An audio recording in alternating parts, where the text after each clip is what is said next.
I'll tell you one thing, boys. That ain't no golden retriever. That's a golden receiver. I thought he played basketball. And with that, welcome everyone to this episode of the Cheap Seat Critics podcast, where today we are continuing our football season with Airbud Golden Receiver. With us today, we have... Hello, everybody. I'm one of your hosts, a Geeky Rider. I'm Crimson Maroon. And I'm Sprinks. And hey, if you're listening from Fernfield, maybe. Is it a real place? I don't know. Idea. Anyway, hey, if you're listening from there, from the set, let's go with that. You can find us over on Facebook, TikTok, Instagram, Blue Sky, Twitter, LetterBoxd, bunch of numbers and whatnot of everything we've covered to kind of get more of a look of like the whole repertoire, which is kind of nice. We got visual side of things on Rumble, Spotify, and YouTube. Ooh, swapped it up. But hey, maybe not your cup of tea. You can listen to tons of. Whoa. The intro just tried to cut me off. No, I said, and then we're going into the intro and let's the audio. There we go.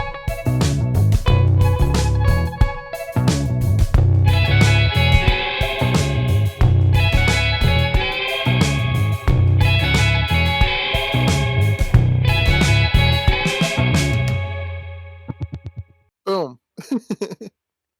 There we go. So yeah, Airbud, we are continuing our Airbud journey out of order, as it's been since the very beginning. We're hitting the second one. And I guess we'll go into our histories first, starting with Sprinks. Cool. I've heard of this movie. I've never seen it. I've seen the first Airbud. I've seen Seventh Inning Fetch, which is quite confusing for this one. Seeing the fourth movie, then the first movie, now the second movie. I've seen Air Buddies. I've seen bits of Santa Paws, Snow Buddies, Spook Buddies. I don't think I've seen anything of the superhero Treasure one. Buddies? I don't think I've seen anything of the treasure one. Santa Paws 2? I have not. I don't know. I may have seen bits of. I don't know. There's like 3 of them. I don't know which ones I've seen bits of all the Christmas ones. I think Santa Paws 1 I have seen. I think, and that's about it. Alrighty, I'll go next. I've seen all the Airbuds, all 5 of the mainline Airbuds. I believe I've seen Air Buddies, but it's a little foggy. Anything past that, I have not seen any of the buddies for. Them being able to talk totally did not interest me, which, yeah, it kind of just took the fun out of Airbud for me. Of it just being a dog that's good at sports, now it's just a cartoon to me. For this one in particular, this is probably my 4th or 5th time viewing, I would guess. It's not one I've seen a lot of. And that would be it. Writer, your history. Yeah, saving the most extensive for last. My history with the Airbud franchise is podcast only. So I think I've said before in previous Airbud movies, haven't seen any of the movies before they came up in the podcast. The same would be said for this one as well. It is true. Yeah, that's pretty much it. This is a first for the podcast. Alrighty, we shall jump into the facts section of what I could find. Virtually nothing on this movie. It's kind of hard to find anything. I couldn't even find a budget. Ooh. So I'll go over the first movie's budget and box office to compare, because I did find a box office at least. So the first movie had a $3 million budget. This one, question mark, I don't know. The first one's box office was $28 million. And this one's box office was $10.2 million. So it did half as good as the first movie did. The first movie had the same budget as Gus. Wow. But which one has more cultural relevance? Yeah. There's cultural relevance? People know of Airbud. I don't know how many people know of Gus. But I know 3 people right now who do. I do now. I know a Russian guy And who you know, was funny enough, yeah, I think the people in this movie know Gus. Maybe, yeah. All right. The more interesting facts, with quotations being interesting. Um, Wendy McKenna declined to reprise her role of Jackie Fram, so the part went to Cynthia Stevenson. Don't ask me why she declined the role, because I have no clue. Crimson Witch declined the role. I have no clue. Wow. I think it would have been an easy paycheck, but I guess not. I doubt she was busy with other work. I don't really recognize her. Was this one theatrical released? Well, it's got a box office, and I think I saw Global as part of it, so I think it was. It Okay. was not a straight to VHS. Okay. It would make a little more sense if it was like this is Disney Channel only kind of thing. Yeah. The other fact, the lady who sang the national anthem at the beginning of the second football game was imitating Roseanne Barr's famous off-key performance at a 1990 Major League Baseball game at Jack Murphy Stadium in San Diego, California, between the Padres and Cincinnati Reds. Okay, so it was purposefully mocking. An homage, yeah. Yeah. Still an made my ears homage to bleed. someone who was perfectly mocking. Yeah. Well, yeah. She did a good job because, yeah, like it's And I have one last fact. Like I said, couldn't really find anything. So, because the original Buddy had passed away, the producers had to cast new dogs instead of finding one master athlete. They used multiple different golden retrievers to pull off in the sequel. Different dogs were used depending on the scene. Some were chosen for their willingness to run through kids' legs, others for their cinematic slow motion catches, and some just for looking cute in their tiny helmets. How many dogs did they use? Unknown. I couldn't find anything on that. I would guess at least But based five off that different. description, at least four. Yeah. Huh. I would have guessed at least five because they're clearly like different dogs playing Buddy at any given time. But Maybe that's why the actress didn't want to come back. The original dog was dead. Maybe it'd be weird if the mom was that connected to the dog from the first one, but perhaps. And I won't talk about what happened to the original Buddy because it's too sad. So we'll keep it uplifting. Any facts from either of you? Um, shoot, damn it, I had a question about something. And now I can't remember. Well, that makes me happy because I probably would have had an answer. to answer your question, I don't have a final fact, Crimson, but I know you do. We are covering American football Oh, that's for, right. for anything that might be confusing. That's right. I completely forgot. After this is episode 6 of the yeah. Yeah. So just in case you forgot, No, well, this could also be someone's like, this is the episode I was waiting for. dude, I've waited a It year could since you be. guys covered the first Airbud. I was waiting for this. Could be. So, very well could be. With that, we'll go into the coverage where we are doing popcorn. You can jump around anywhere. You can start at the credits if you'd like, though it doesn't really happen.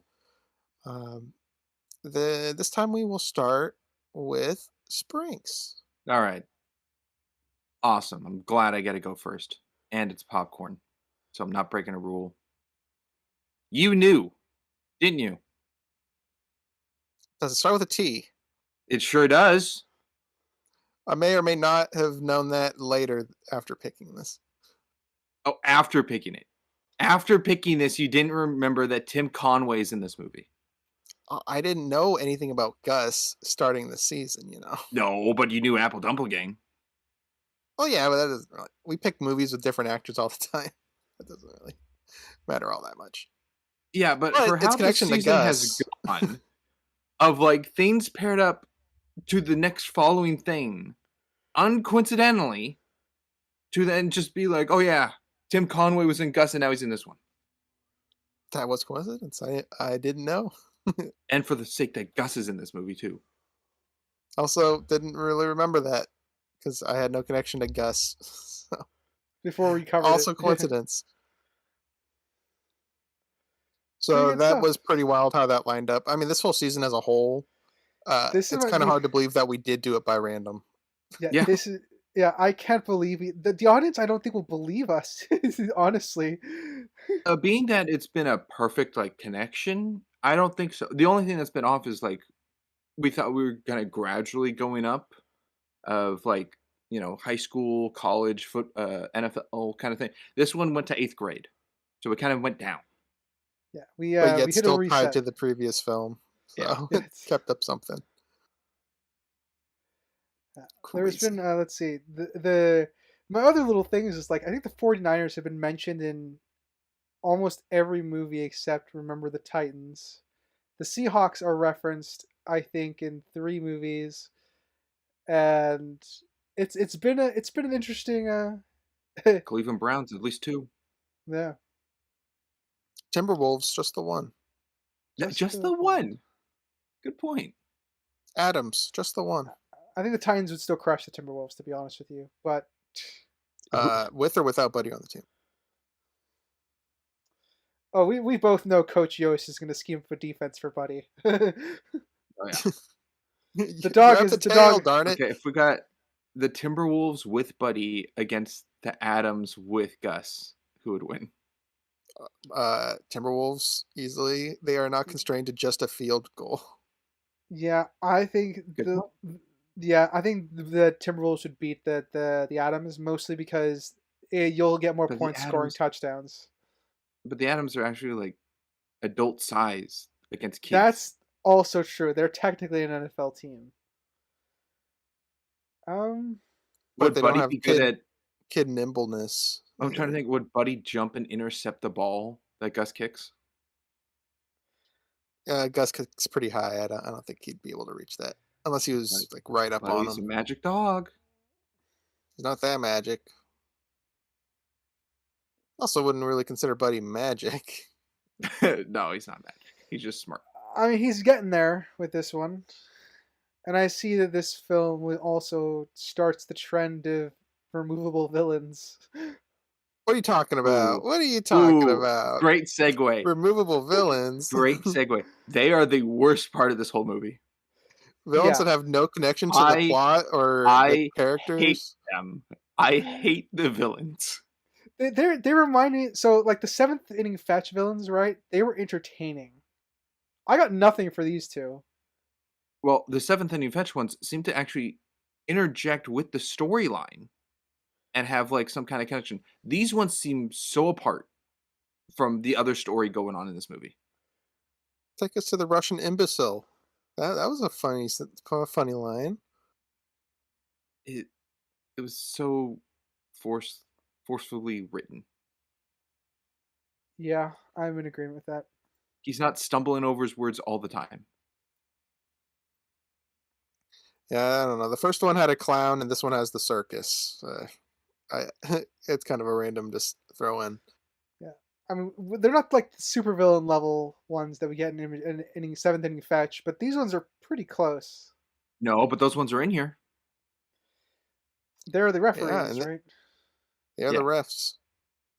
They're also the refs in the first movie, or at least the bigger guy. I don't remember about the skinny one. Yeah, Horace and Jasper. Yeah, there you go. Pretty much. That's You exactly got the what they are. dog.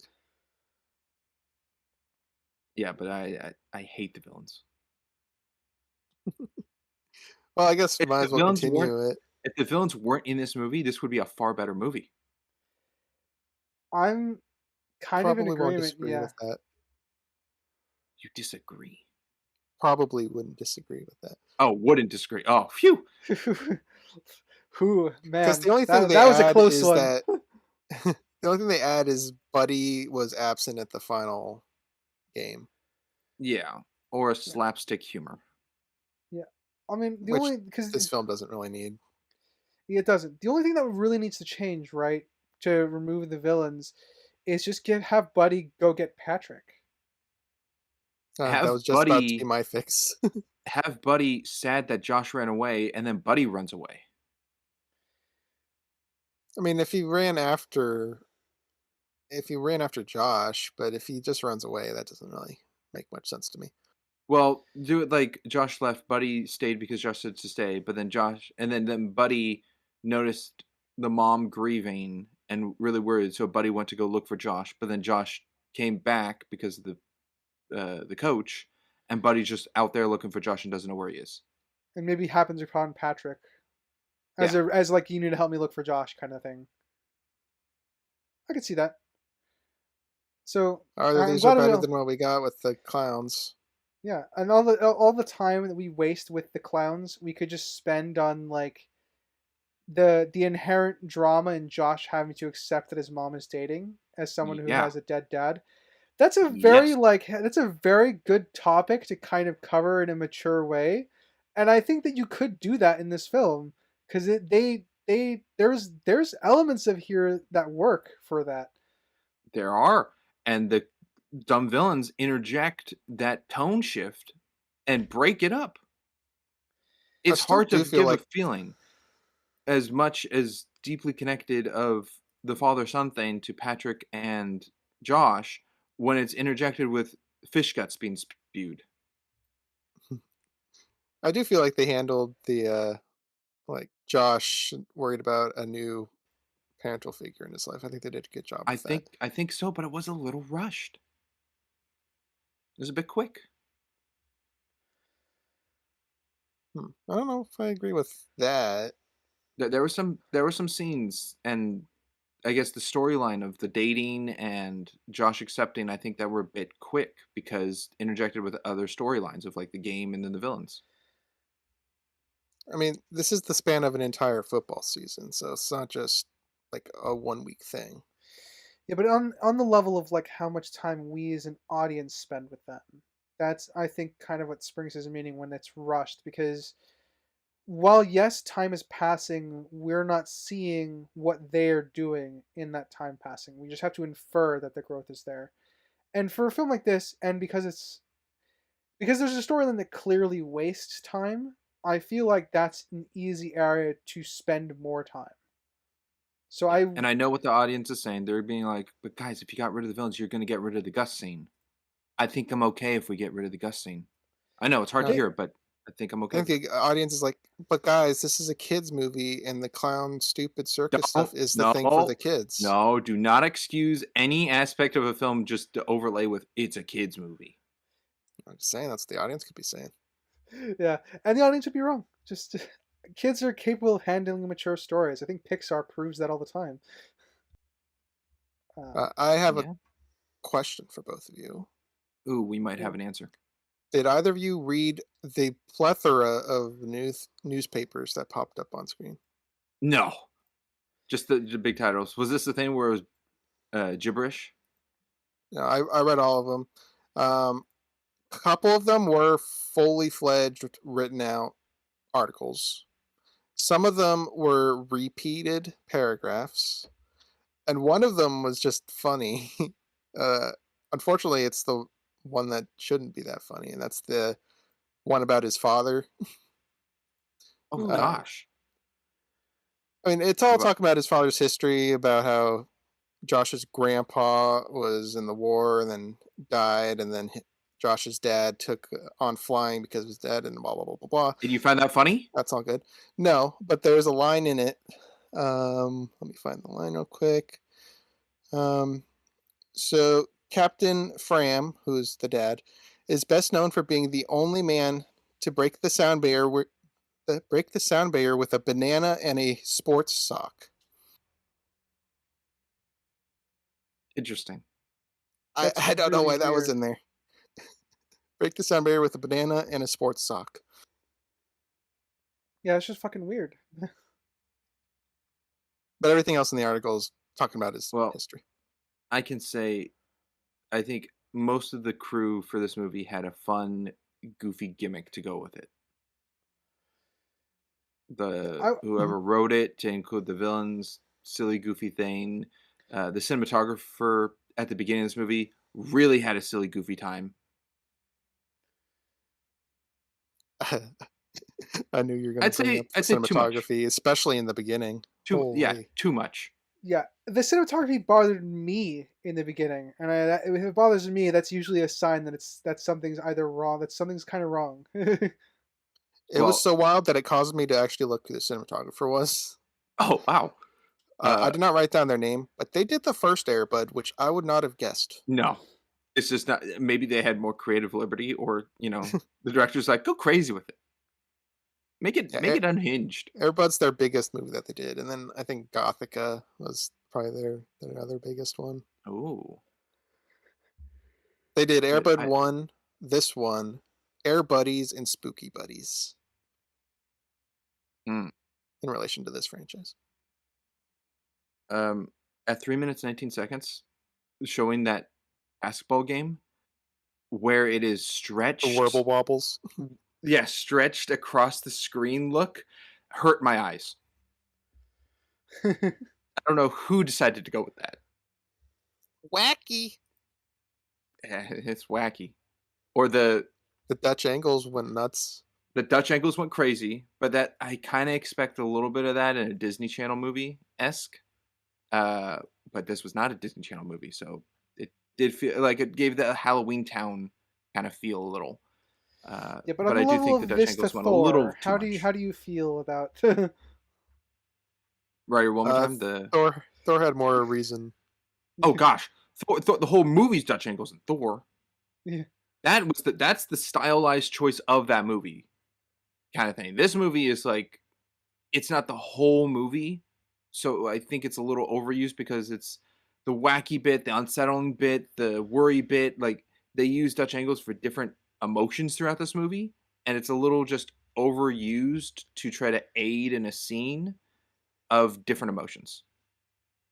Especially if your introduction hook is so many Dutch angles that the next time you see it, you're like, okay, this is going to be goofy, and it's not.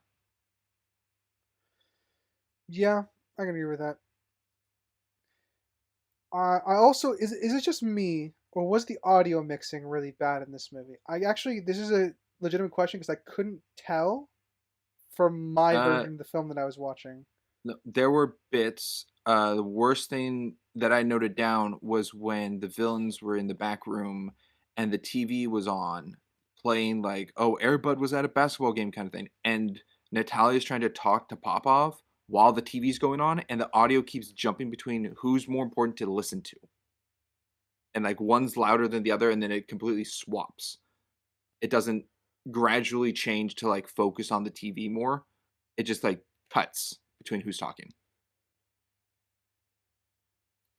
As for me, I didn't really pick up on anything. I think like the burps were loud. That was about it. Okay. Yeah, I don't remember everybody having a It might have Scooby just Doo been the thing. website I was using to watch, unfortunately. Um, I do think it improved overall, but I remember the first 5 minutes or so being very jarring because of it. Could have been an internet thing too. That's true. Just a little desync. I'm known for having very terrible internet. Sprinks, you want to go somewhere? Absolutely. Why couldn't Buddy come to the game at the beginning of the movie? Because of what happened, probably. I assume Mike, that it. Sorry, go you ahead. first. I assume it's a full-on NBA game. They wouldn't actually allow you to bring a dog into the stands with you unless it's But a it's a Disney service movie. dog. But it's a Disney movie, so character-wise, that's the only in-world universe thing I could think of. Because honestly, I don't think Buddy would have reacted to the basketball if Josh was like holding him and they were just sitting in the chair together. I think that would have Yeah, solved the problem. it kind of came across like any game that Buddy sees he wants to get in. I mean, I can buy that, but Yeah, he's but kind like of all in on it. whether Josh is involved or not. Yeah, I don't really have much that disproves that theory. I mean, in the first movie, he pretty much always played after he got past stage fright of performing in front of a crowd. He was always active. In this one, he's always active when there's a ball around, so makes sense to Yeah. me. My question regarding that was, why was the sunroof open if they weren't going to bring him? Just to air it out. But up, Just for the neighborhood, very trusting Some people just neighborhood, want it open. as well as the garage window being open for Buddy. Oh, yeah, the garage window to get to the Yeah, football. and Yeah. I don't know, everything's just prepped for Buddy. That's that's a part of, I guess, Buddy's character that I did not understand was why he was adamant that Josh plays football. Every- I didn't He's a dog, and get it's it. kind of hard to attribute characteristics like that with no like speech. Because I mean, you can read in like, oh, he kind of sees a future with having Patrick, and if Josh tries to get involved, then it'll be a good, happy family. Or it could be simple, like, ooh, new sport I want to try. Yeah, but it Josh, was play with me. So it could be a multitude of things. We don't really get much. okay. I was trying to think, like, when he goes to the vet, and it's like, "Oh, yeah, Buddy's real scared of the vet," and he's telling Tom, and Josh is telling Tom, and it's like, "Oh, this is bad," and then he's totally fine with Patrick. Like, there's not a problem. I want what the hell was the other vet doing? Patrick's the Because dog this is whisperer. Buddy's yeah, but this is Buddy's first interaction with Patrick. It's very calming and fine. I think it would have been a little better because it's just so changed, especially since they said the past vet was bad and made Buddy really nervous, and Buddy sees a needle and is totally fine, doesn't affect him in this one. That something's off with Patrick. I think it would have been nice to see Patrick like eating a pudding cup and Buddy being like, "Oh, I can relate to that." It might be connected with the, I guess, the lobby area because everybody's looking at them, and I just was like, why? Why are they looking at Buddy and Josh and Tom? It's just two boys with a dog. So I if Buddy, every time he goes to the vet, makes a commotion, is like yelping, screaming, barking in the back, maybe he's got a He's reputation not this at the time. vet. I maybe don't know. is it, but also is the joke like everyone else has a more exotic pet except the two of them, so like they're the only normal like people with a dog? I thought that was kind of the gag Maybe. they were going for. Possibly.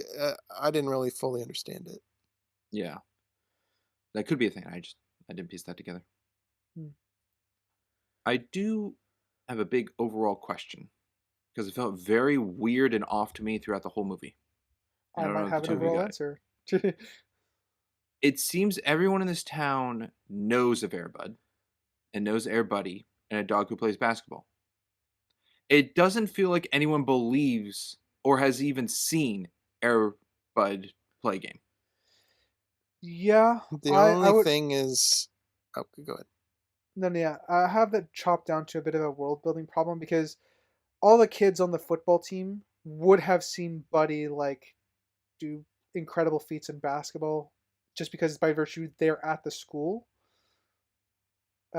So I think Yeah, I have a more of a world building Nick when it comes to the other children on the football team, but I think with the rest of the town, I'm more okay with them not having seen Buddy live in person. It's more of them just that's reading the fine. But newspapers. Yeah. yeah, but then still reading newspapers and seeing how far from the first movie Buddy got in basketball, it still feels like a thing where it should be everyone knows it's like, oh yeah, this dog can play basketball. I don't know if he can play football. I guess we'll give him a try. I don't know. Basketball's a lot different than football. I feel like it should be more um, hesitation and concern versus, oh, this dog can't play football. That a dog playing football, that's crazy. I feel like we don't get a lot of that except from the opposing team, which would be less likely to know who Buddy is. You know, like the first team that Buddy goes against, the green team. I don't know what they were. I think it was like Rams or something. Um, their shock and disbelief in the dog makes more sense to me because they could be from farther away and didn't really get reached with the local dog news. for basketball. As And the main team, I don't think anyone's like um taken back by Buddy. It doesn't really seem like it. also, correct me if I'm remembering the first Airbud wrong, Crimson. Buddy doesn't really play basketball with the team until like the final game, right? Where he has to sub in for a missing player. No, he's involved in more games. Okay. I remember someone getting hurt in like the last. I don't know if someone was getting hurt in the last game or they were just losing. I know. The I last game, there was like a few that got chicken pox, and then a couple got removed for like red carded or whatever the equivalent in basketball is. Um, and then Buddy returned from getting dropped off from the island, so he kind of filled in for the. I think that's what you're getting mixed with is his return. okay. Okay, that's then yeah, then checks out. I guess where I was gonna go with that is that I feel like if that he'd only been there for the last game, it would make sense. It would be a big sporting thing, but here he's there for the entire season on the Timberwolves. Yeah.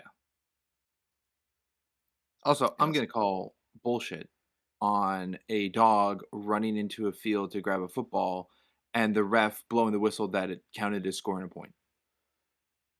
Yeah, that not only that, the other no one they counted it as like he scored. No one would have counted it for him being on the team because you have to communicate to the ref beforehand who's going in and who's going out. The offense still has more players. Now it just has more players on the field than the defense. So it wouldn't have counted. The player is ineligible.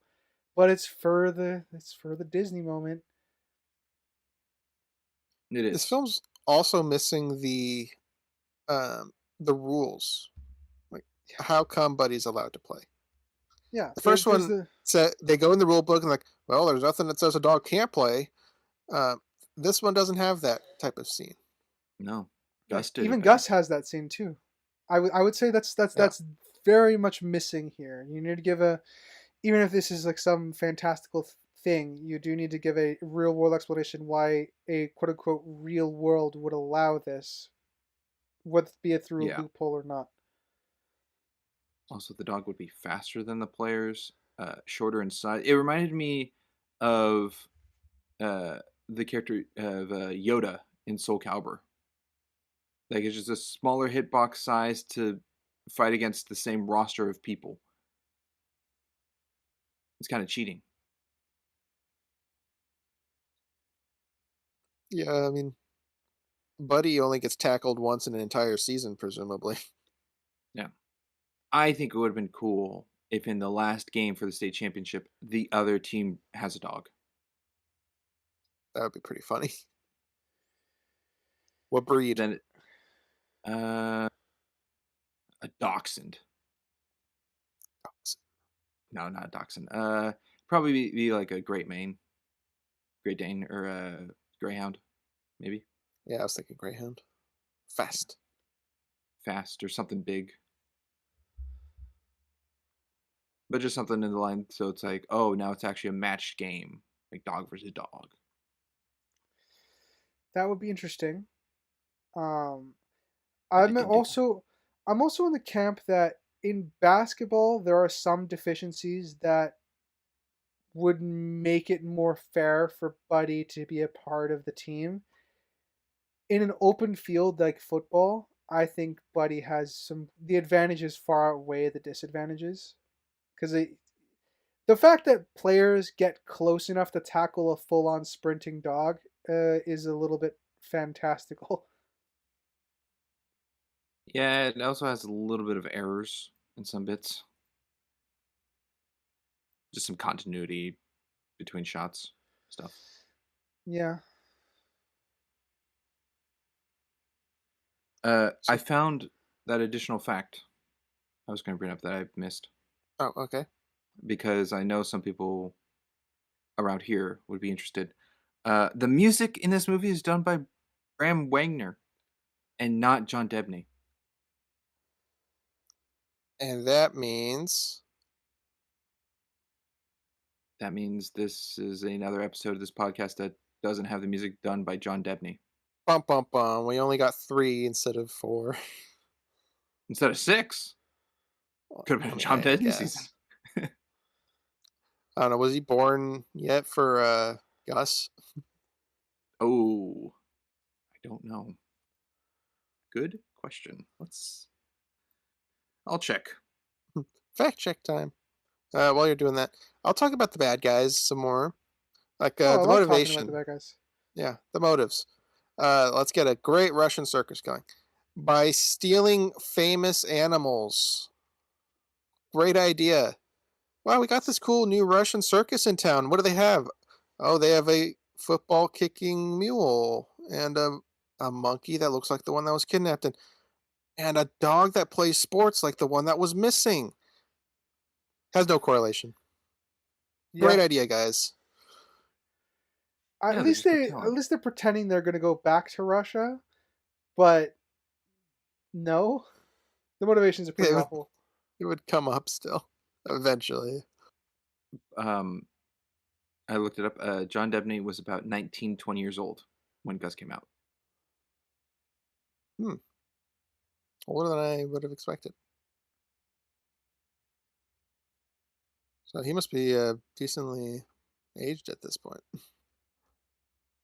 I suppose so.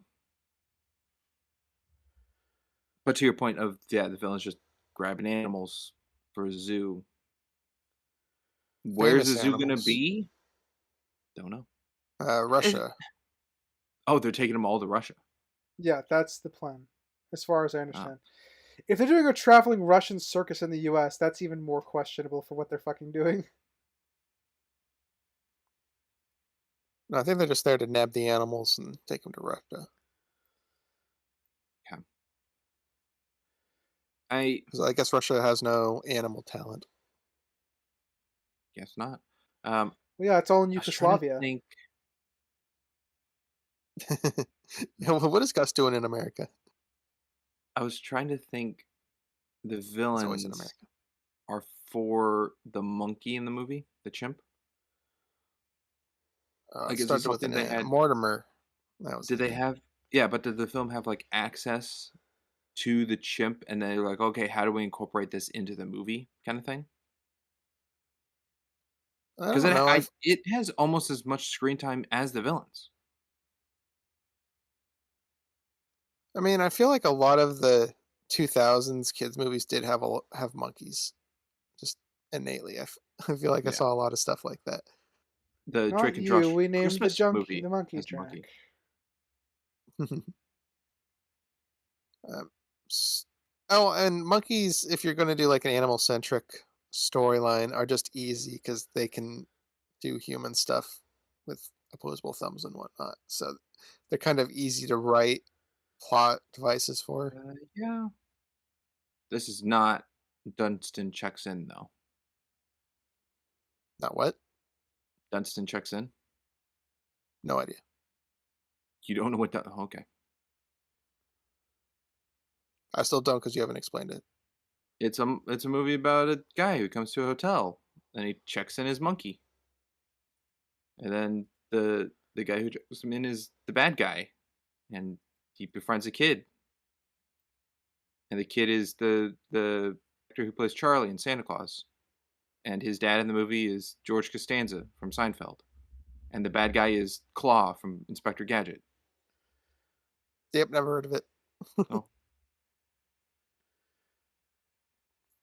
Oh yeah, well, I'll monkey add that to the podcast just for list. ease. Oh, hey, there you go.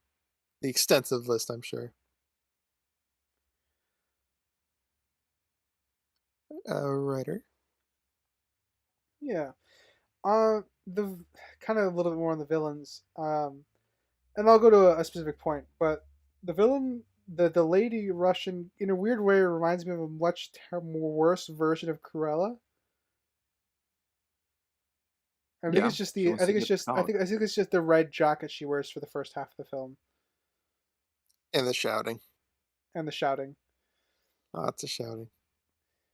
Yo, Uh, A shouting, imbecile! yeah, a shouting lady at a bumbling idiot dude to get an animal and they're driving around. Yeah. Yeah, I can see the connection. Speaking of the Where's '90s Mr. live action Skinner? version of 101 Dalmatians, though, that's there. If anyone has seen the '90s version of the live action Dalmatians, With there Glenn is this. Close, yeah. Yeah. The when the Dalmatians drag or when it's not Pon, is it Poncho? Poncho? Pongo. Pongo. Pongo. Thank you. When Pongo is dragging down around his dad to and then rams him into like his future love interest at the beginning of the film. Pretty much got that here with Airbud George, introducing I think is his name. George. Sounds right. Yeah, it's been a while. Failed video game designer. Yeah, which is a shame because those graphics in that game were fucking fantastic. That would have been a great game. Yeah. Um, but yeah, what I was just saying, it's pretty much what happens to Josh's mom and Patrick. Buddy Yeah, forcibly introduces them. I uh, I have two little gripes with that scene. Is the stunt double for the mom is not as expressive as the mom on her green screen. Okay. And when they fall on the boat, Josh and Andrea just walk up and are just there. They just Yeah. poof. Yeah. Same thing at the end with Josh and Patrick at the boat. The mom Oh, just and poof. Jackie is just there. Poof. It's a magic dock. It's the teleporting dock. Oh, even though they're two different locations. It's just the in-universe rule. I guess the Yeah. docks in Airbud universe teleport. Well, I guess that explains then the magic when Josh and Buddy are chasing after Patrick as he's driving his boat away, and they stop short, and we see the boat, and we see the rest of the dock going out, and then when we cut back to Josh and Buddy, they're at the end of the dock, so they just teleported to the end. Yeah. And then the magic knot that Josh ties on the boat, he's not tying a knot, he's faking it. It's almost out of Ugh. camera. It's yeah. Yeah. It's However, a compliment I will give the movie is I think the slow mo is pretty good. Yeah, there was one choppy one that I wrote down somewhere. I'm not gonna be able to find it, but it revolved around Josh being happy. I don't remember. Yes, yes, I know which one you're talking about. is it when Airbud's Other cheering than him that, up? I don't remember. I just remember Josh being happy and there's a slow mo attached to it. I'll probably find it at some point during the coverage. Um, but yeah, I'm in agreement. Some continuity errors here with the doc essentially, and I think also in agreement that at least for the earlier scene where Josh and his sister just teleport to the boat, they had literally had no reason to be on the dock because they were just going to get ice cream. So why would they walk all the way down on the dock to just run well, into their mom? if they saw their mom screaming at Buddy, that's it, that makes sense to like, oh, is mom okay? But they're so calm and have no Yeah, worry that it yeah, doesn't seem like they would they have been running. noticed it. They don't even look like they were running. Yeah, No, they're not breathing hard or anything. The ice cream made it all the way there until the girl drops it. and Jackie started not on the dock anyhow. She was like up by the railing overlooking the lake. Yeah, So wouldn't Josh and Andrea be like, "Oh, we need to go there that's where where our they mom would last have. was?" That's where they assumed would have gone first. Yeah, It would have taken them longer than they did to get Yeah. there, if they even knew to get there. Or the cut to Josh and Andrea takes away the time jump of how long Jackie and Patrick were lying there on the boat. Yeah. complete agreement. There's a mess up somewhere. Yeah. There's something that happens twice in the movie, and I don't know if they're on damage ladders, if they're excusable or whatnot. The beginning basketball game, Buddy hits the basketball with his nose and makes a basket, and it's like a low angled I shot, know what kind you're of on the talking about. ground. That shot And is then then it's on the later TV. shown on the news. So what we saw as the audience was actually in-world footage. You'd have to have a cameraman laying on his belly on the court Yeah. during a game. So I don't think that's right.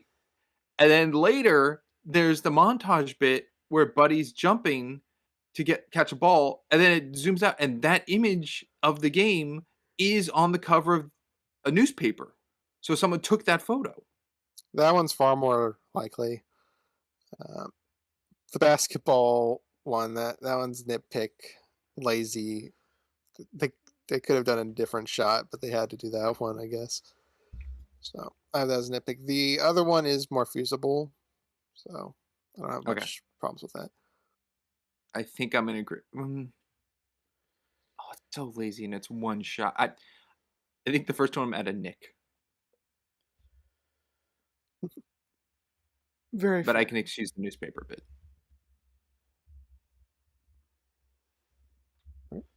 Um, a question for both of you: was that Gus?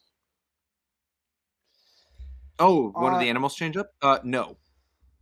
I don't think it's Gus, but I do think it's obviously inspired by Gus. Yeah. It is funny that Popov thinks. Well, first it's the horse at the door. It's not the mule. No, it's the mule at the door. That's the Oh, mule. the mule is at the door? Okay. I Yeah. thought it was the horse. Okay, so the mule's at the door and he thinks it's Gus attacking him. Yeah, he's yelling I Gus. did think that was funny. I think it would have been funnier if Popov screaming Oich at him. It's funnier now knowing what Gus is. I'll say that much. It did Yeah, enrich this it's part. a dated reference. It is a data Yeah, I reference, don't but think it the does enrich kids the would have part. gotten that. Most kids probably wouldn't have gotten that. Also, they had to use the scene from Gus of Andy laying down, like the worst green screen in that movie. It's covered up by how bad that quality on that TV is. But just interesting the scenes they used. The reason I bring this up is because on one of the newspapers, 'cause like I said, I read it. Uh, it described that Gus the mule and the Dalai Lama were kidnapped. Dalai Lama as in a llama, not the Yeah. Dalai Lama. Yeah. So there's actually So a this Gus the Mule. there's a Gus the mule that has been kidnapped. He calls this one Gus. It is a mule. So I don't know. What? When does this take place?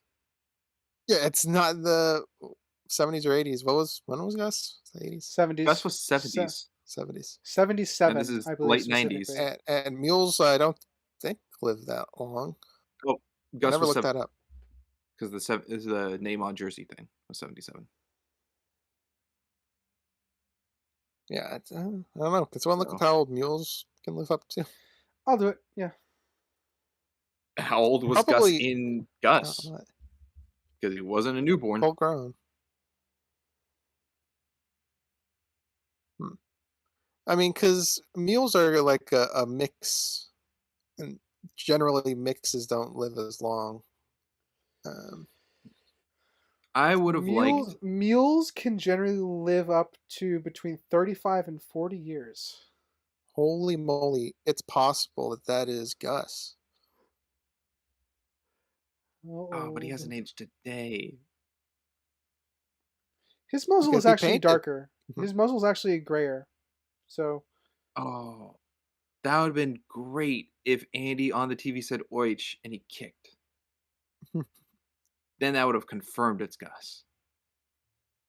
Based off of all the evidence we have, I'm leaning more than likely that it's supposed to be Gus. I think I'm leaning on the yes, but I'm not with 100% yes. yeah. Yeah, the only thing I'm getting is that it's a fully grown adult mule in the movie. So,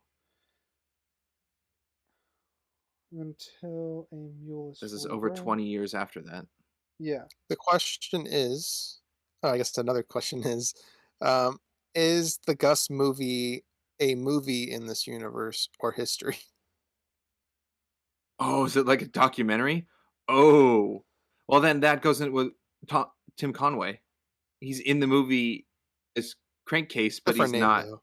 Yeah, Yeah, I checked the credits. different It was person. not. It would have been funny if his name was Crankcase, Yeah, it because takes then about it would have been five. funny. It takes about 5 years generally for a mule to be fully grown. So I'm on board. This could actually be the real Gus in universe. In universe, yes, not actual the mule animal out of universe. Yeah, Oh, that's so wild. dude, we found a Gus sequel. It possibly. At least it takes place in the cinematic universe of animals that can play sports. All right, well, That fun oh, connection. that means Josh possibly knows who the California Atoms are. It is possible. I was not a big football guy leading into this, so he might not really know football stuff. Yeah, but Patrick might. Patrick might though. Yeah, Yeah, Yeah, dude, my father loved the Adams back in the 70s. That would be interesting. interesting. Jinx. All right. Let's see. Sprinkles, you're up. Let's see here. What do we have? Uh, I thought the dating thing way too fast. That is such a time jump of going from like Herb to Richard to then get to Patrick. Like Herb sneezed, gave the flowers, and then immediately was Richard from legal. How much time has been since that date to this date? I'm okay with being quick. I'm less okay about the framework where it kind of feels like it's setting up that Josh is the reason behind these failed attempts, though he's not. Yeah, Because when Herb left, what she could have just been outside waiting for her instead of actually ditching. Um, she gave a look at Josh like, "Ah, you did it again, didn't you?" Even though he didn't do anything. And then with Richard, Josh didn't do anything. It's just Richard being I don't know how to Mo- describe what Richard was, but a tool. trying to pick up line, I guess. Sure, Tool. We'll go yeah. with Tool. So I didn't really understand the framework of it very well. I just saw it as like school started in September, and they're like eighth grade with Tom. The conversation, and then these two dates. I'm like, I guess a week's gone. I'm like, I'm questioning, is it October?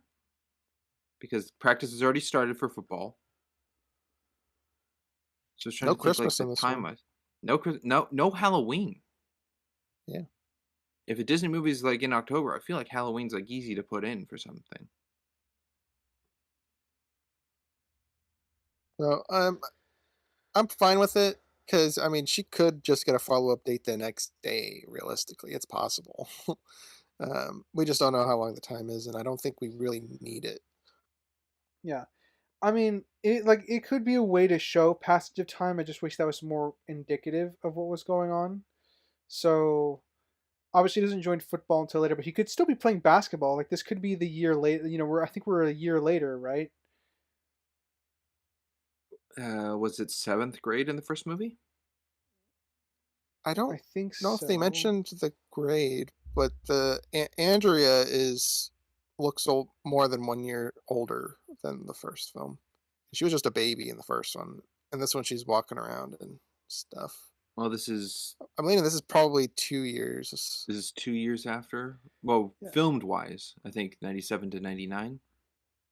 Yeah. One of the things Uh, they could yeah, have done then is they could have had Josh continue playing basketball, and that would also be an indication of passage of time. So like, uh, when she's dating one person and the next, and that's being like we're speeding through it still, but we're also seeing a very clear indication of the passage of time.